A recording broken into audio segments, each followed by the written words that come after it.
Morning and welcome to the COVID response update. Thank you for joining us. I'm Andy Slavitt, White House Senior Advisor for the COVID response team. Now, we've been battling this pandemic for the better part of a year.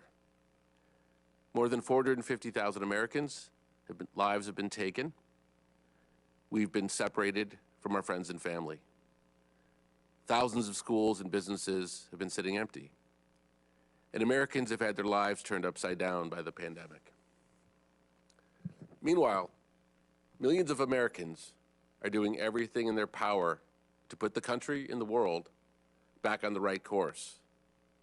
Millions of you are wearing masks, and the evidence Dr. Walensky has discussed here demonstrates that in communities where that happens, lives are being saved. That needs to continue and improve in the face of the threats we confront. We know that millions of Americans are also waiting patiently to be vaccinated. Today, I want to begin the briefing by updating you on what is happening while you're waiting. In the weeks and even months that you are waiting, the nation's efforts are being spent focused on many who are most at risk of hospitalization and death from this virus: the elderly, seniors, frontline healthcare workers, and many essential workers. According to a recent CDC report, the long-term care program has administered now over 4.8 million doses to more than 3.7 million of our most vulnerable. Those who were dying in large numbers over the last year are now on a path to protection. And in skilled nursing facilities that have had at least one vaccination clinic, an estimated median of almost 80% of residents have received at least one dose of vaccine. As vaccinations at these facilities are completed, that will mean many more lives saved, many more vaccines that can be moved into the inventory for the next priority groups. And in total, of the over 40 million doses that have been administered, over 17 million doses have been administered to people 65 or older.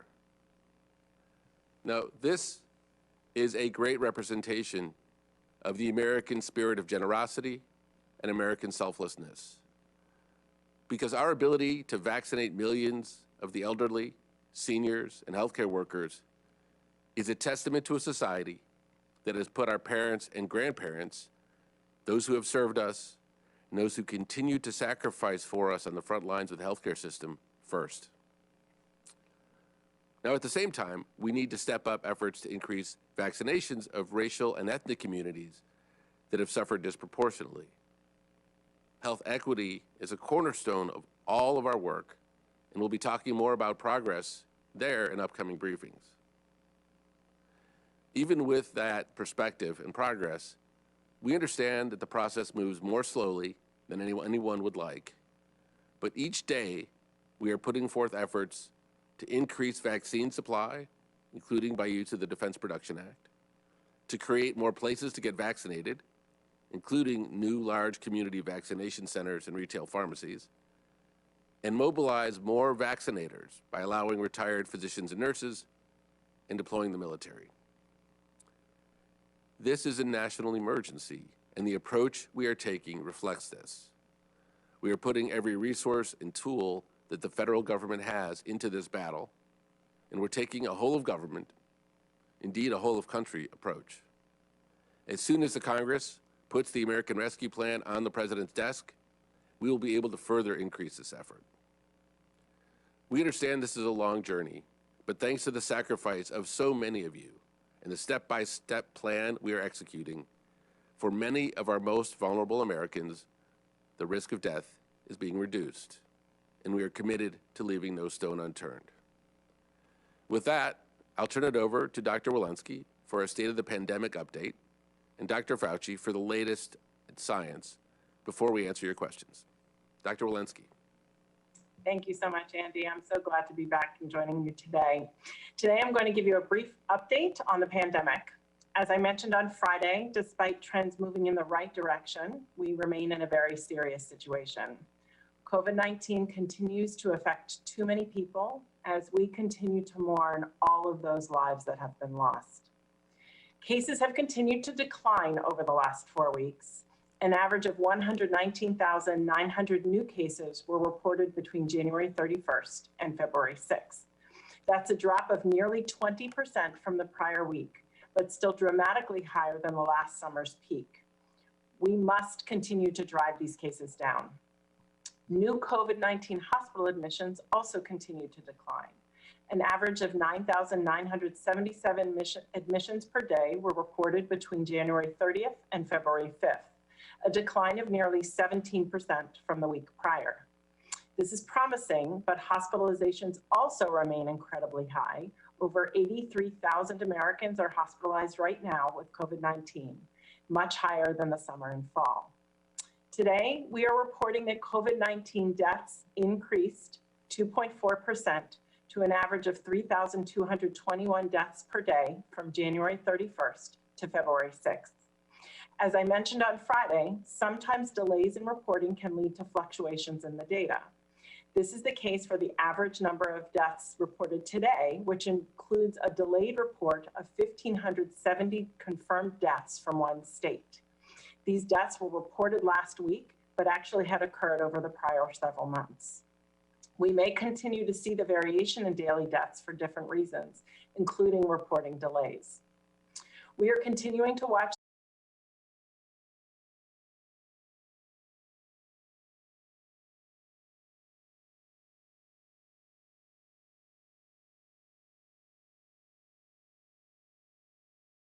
vaccinated when it's available to you. I recognize that the pandemic has taken an enormous toll on all of us, but if we all work together and take these prevention steps, we can finally turn the tide. Thank you. I look forward to your questions, and I will now turn things over to Dr. Fauci. Dr. Fauci?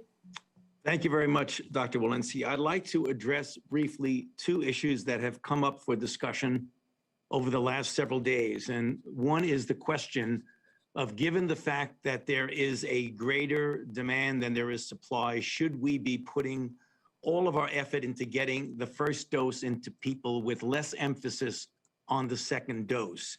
Now, the reason for that I have explained in the past, because the science has shown in both of the vaccines that we have currently available, the Moderna and the Pfizer, the strong data indicates that a prime boost gives a maximum response of 94 to 95% efficacy. But the question has arisen, why not study in detail whether or not you can get away with a single dose? It is not an unreasonable thing to suggest a study. The only issue is that the practicality of that really makes that a situation that I don't think is able to be done, for the following reason.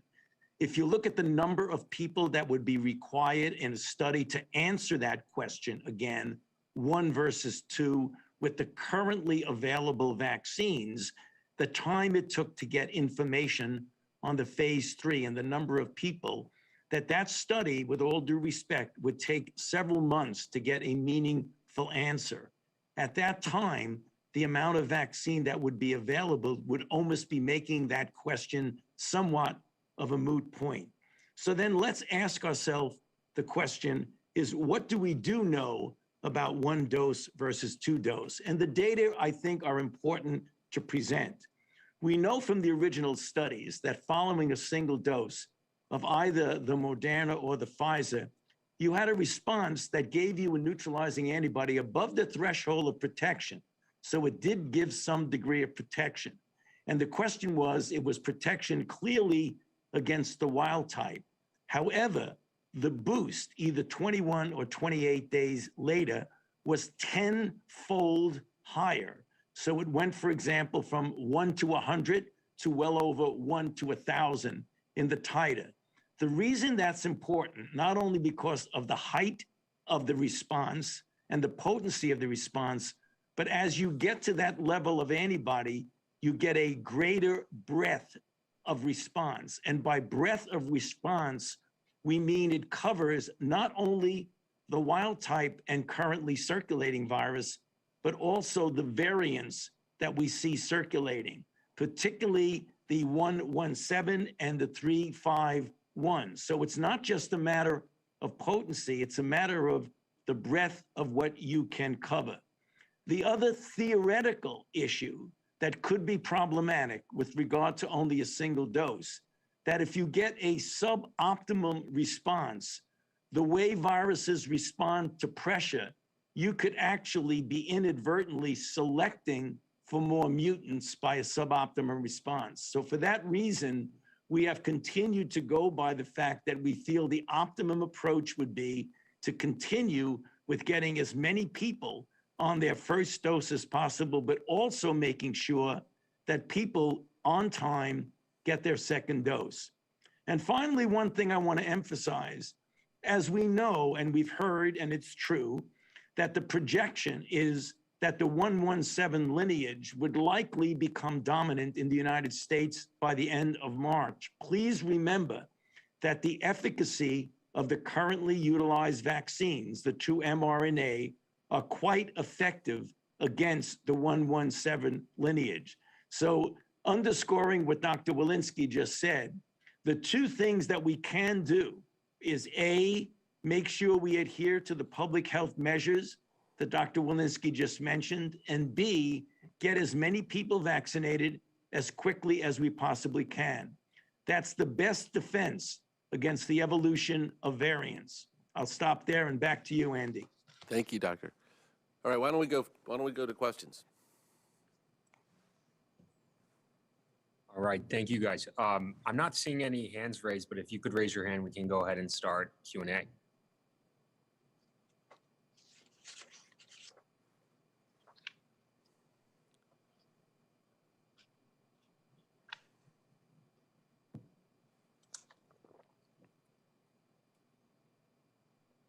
All right, first we'll go to Caitlin Collins at CNN.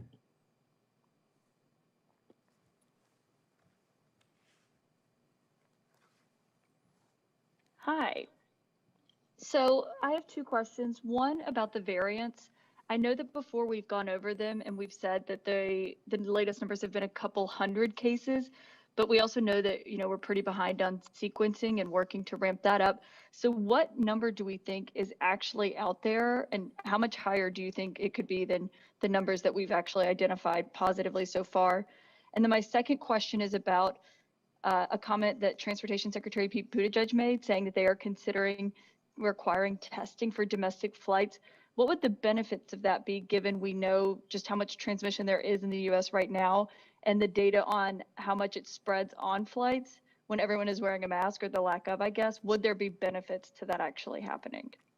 So maybe first, why don't I turn to Dr. Walensky to talk about our ongoing efforts at surveillance and increasing our knowledge, and maybe a little bit about what the current state of knowledge we think might be with regard to these variances.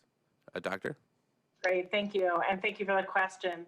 What I can say is we're learning more about the number of variants, and the number of variants that you're hearing increase is very much, at least in part, due to the fact that we're doing a lot more sequencing of these variants. So over the last 3 weeks or so, we've increased our sequencing about tenfold. So as we look more, we're certainly anticipate we might find more. Over the next several weeks, we are planning actually to not only have collaboration with the state labs from every state, so we can make sure we're sampling from every state, but also with collaborations from commercial labs as well as academic labs. So we anticipate that we're probably going to be sequencing up to 3 or 4-fold more than we're already sequencing.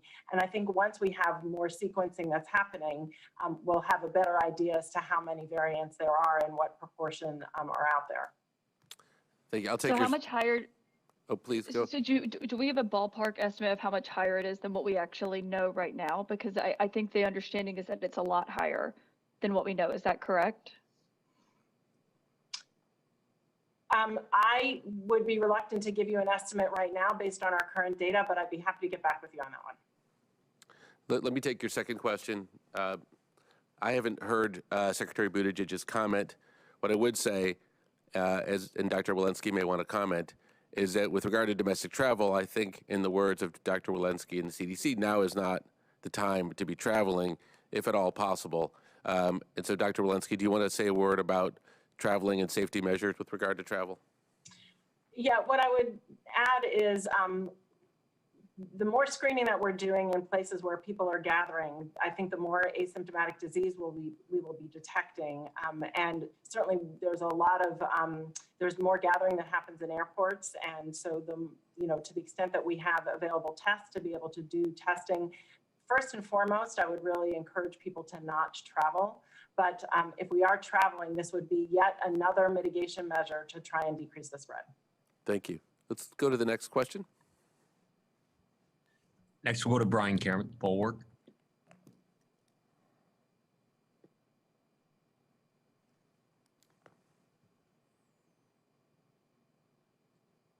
Thank you very much, and thanks for taking the question. This question is for Dr. Fauci. Dr. Fauci, we are talking about the mutant varieties of this virus, and we are stressing that we need to get as many vaccinated as possible. Now, when I speak to scientists, they tell us that eventually that viruses like this tend to mutate to a less harmful or a less virulent strain. Is there any data or scientific concerns that this particular virus is mutating into a more virulent strain or a more dangerous strain, and that it is more dangerous as it mutates? And then I have a follow-up. Okay, well, the answer to your question is right now, we certainly don't have any data to indicate that it is mutating into a less virulent strain. The initial data that came out from the UK about it having a degree of increased virulence, that is still, I think, something, I wouldn't say that's questionable, but I think that needs to be confirmed. But thus far, no evidence that it is less virulent. Sometimes when viruses mutate to spread more efficiently, they become less virulent, but we do not have any data to indicate that that is in fact happening with SARS-CoV-2. And then the follow-up to that question is, if it is becoming, or if your concern is that it is more virulent, how long will the efficacy of the current vaccines under this structure, have you been able to game that out to determine when that efficacy will be dampened or will lessen? Well, I think that's obviously going to take an observation over a longer period of time. We've got to really be careful because there are two things that are going on right now. A virus is transmissible and it's virulent, and the degree of transmissibility and the degree of virulence can actually overlap and result, because you've heard us say on our briefings that a virus that has a greater degree of transmissibility will be making more people sick. The more people that get sick, the more people that will be hospitalized, and the more people that are hospitalized, you'll likely get more deaths. But on a one-to-one basis, whether or not it is truly more virulent, right now we don't have any indication that that's the case here. And we'll just have to continue to observe, which we do. You know, the vaccine trials, they ended and came up with a efficacy of 94 to 95%, but the trials go on for 2 years. So we'll learn a lot more over the next couple of years. So they're still following up on this, both from the study as well as being reported to the FDA. So if there's any information in that regard, it will become available to us as the months and year goes by. Thanks, Brian. Hey, Dr. Fauci, just to clarify something, if you wouldn't mind. Very fair question from Brian, speculating about the future, but maybe you can emphasize what we know today about the efficacy and safety of the viruses relative to what the threats we face today. Well, right now, what we're seeing now in our country is still a dominant original wild type virus, of which the vaccines are highly efficacious, 94 to 95%. The immediate concern that we have is that the fact that we have the 117 in certainly a considerable number of states reported with a number of people, that modeling would tell us, Andy, that it could become dominant by the end of March. That's the sobering news. The encouraging news is that the vaccines that we're currently distributing right now are quite effective against that particular variant. Less so against the South African, the 351, but hopefully we will get the virus under much better control by the time there's any indication that that might become dominant. Got it. So again, it gets back, Andy, to vaccinating as many people as you possibly can and implementing the public health measures. Great, thank you.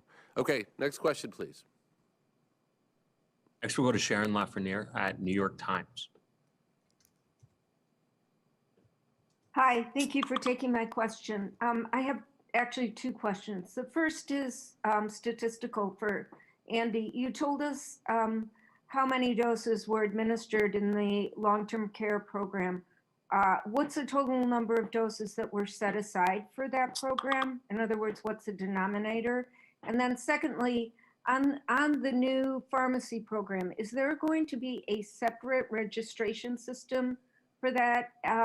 And if so, what does that mean for all the people who had already signed up at their local health departments and have been waiting in line? Do they start over? Is there going to be some kind of integration between these different systems now? Thank you for the question. I thought I was off the hook when you said it was statistical. I was quite confident it was going to go to one of the experts. Relative to the long-term care program, there are a lot of numbers moving around, and so I think it's important to emphasize what I talked about earlier, which is that we've administered 4.8 million doses to more than 3.7 million people. And what we don't have for you today is a breakdown of how many doses are first and second doses.